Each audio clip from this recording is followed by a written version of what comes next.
रामलाल एक ऐसा इंसान था जिसकी कंजूसी के किस्से पूरे मोहल्ले में मशहूर थे।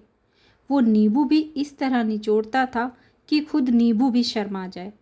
शादी ब्याह में भी जाता तो अपने साथ खाली डिब्बा लेकर जाता ताकि वहाँ से लड्डू मिठाई आदि बचा कर ला सके। एक दिन रामलाल मंदिर गया, भगवान से कहा, हे प्रभु मेरी थोड़ी मदद करो, पैसे की बड़ी तंगी है।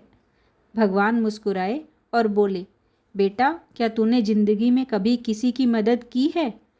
इस पर रामलाल बोला, प्रभु मैंने तो मक्खी तक को शहद नहीं दिया, लेकिन अब सुधरना चाहता हूँ। बस 100 रुपये दे दो, फिर देखना चमत्कार। भगवान बोले, ठीक है, कल सुबह तुम मंदिर आ जाना, कुछ न कुछ जरूर मिलेगा। अगले दिन रामलाल सुबह सुबह मंदिर पहुंचा।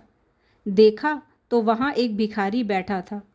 भगवान की मूर्ति के सामने एक बोर्ड टंगा था जिस पर लिखा था, जो देगा वही पाएगा। रामलाल बोला, प्रभु ये कैसा मजाक है? भिखारी बोला, अरे भाई साहब, भगवान ने कहा है पहले कुछ दो तभी कुछ मिलेगा। रामलाल ने बड़ी मुश्किल से अपनी जेब से 1 रुपए का सिक्का निकाला और भिखारी को दे दिया। अचानक एक गाय मंदिर में घुस आई और रामलाल को धक्का मारती हुई चली गई और रामलाल जमीन पर गिर पड़ा। जब वह जमीन पर गिरा तो उसे एक थैली मिली। उसने जब थैली खोली तो उसके अंदर 100 रुपये थे। वो खुशी से चिल्लाया, प्रभु आप तो सच्चे हैं। तभी आसमान से आवाज़ आई, बेटा ये तो ट्रेलर था, अगर तू थोड़ा और देता तो तुझे और भी मिलता। रामलाल बोला, अरे प्रभु ये तो बड़े घाटे का सौदा हो गया। भगवान बोले, घाटा तो तुझे तब होता जब तू वो 1 रुपया भी नहीं देता, लेकिन सोच अगर तू 10 रुपये देता तो।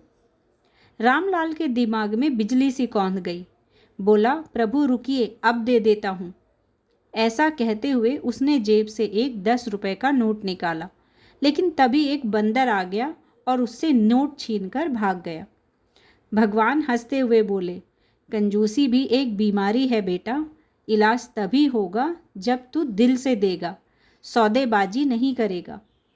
रामलाल सिर खुजाते हुए बोला, ठीक है प्रभु, कल से मैं बदल जाऊंगा, लेकिन आज के लिए तो मेरे 10 रुपये वापस कर दो। भगवान बोले, तेरा कुछ नहीं हो सकता। और तभी मंदिर के घंटों की आवाज़ आई, टन टन टन, और रामलाल की नींद खुल गई। वो अपने बिस्तर पर था और सपना देख रहा था। रामलाल बोला, हे भगवान ये सपना था या चेतावनी? तभी उसकी पत्नी ने आवाज़ लगाई, उठो, दूध वाला पैसे मांग रहा है। रामलाल बोला, जाकर कह दो उससे मैं अभी भगवान से बातें कर रहा हूँ, आज उधार में ही दे दे दूध। तो देखा आपने, कंजूस व्यक्ति कभी सुधर नहीं सकता। यदि आपको ये कहानी पसंद आई हो तो वीडियो को लाइक और चैनल को सब्सक्राइब जरूर करें। धन्यवाद।